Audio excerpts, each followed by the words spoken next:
Cool Air, lost sci-fi short stories from the 1930s, 40s, 50s, and 60s.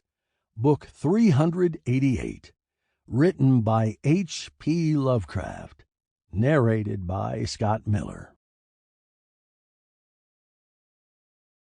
You ask me to explain why I'm afraid of a draft of cool air, why I shiver more than others upon entering a cold room, and seem nauseated and repelled when the chill of evening creeps through the heat of a mild autumn day.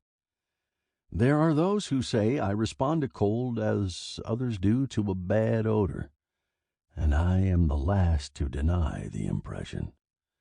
What I will do is to relate the most horrible circumstance I ever encountered, and leave it to you to judge whether or not this forms a suitable explanation of my peculiarity. It is a mistake to fancy that horror is associated inextricably with darkness, silence, and solitude. I found it in the glare of mid-afternoon, in the clangor of a metropolis, and in the teeming midst of a shabby and commonplace rooming house, with a prosaic landlady and two stalwart men by my side. In the spring of 1923 I had secured some dreary and unprofitable magazine work in the city of New York, and being unable to pay any substantial rent, began drifting from one cheap boarding establishment to another in search of a room which might combine the qualities of decent cleanliness, endurable furnishings, and very reasonable price.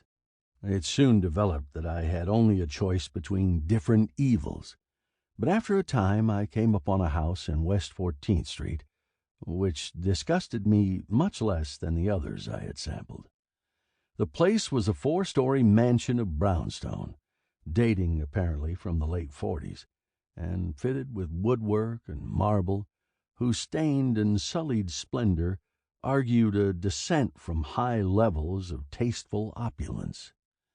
In the rooms, large and lofty, and decorated with impossible paper and ridiculously ornate stucco cornices, there lingered a depressing mustiness and hint of obscure cookery.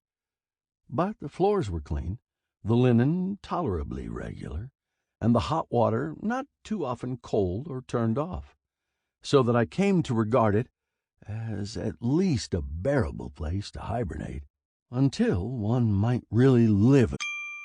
Sample complete. Ready to continue?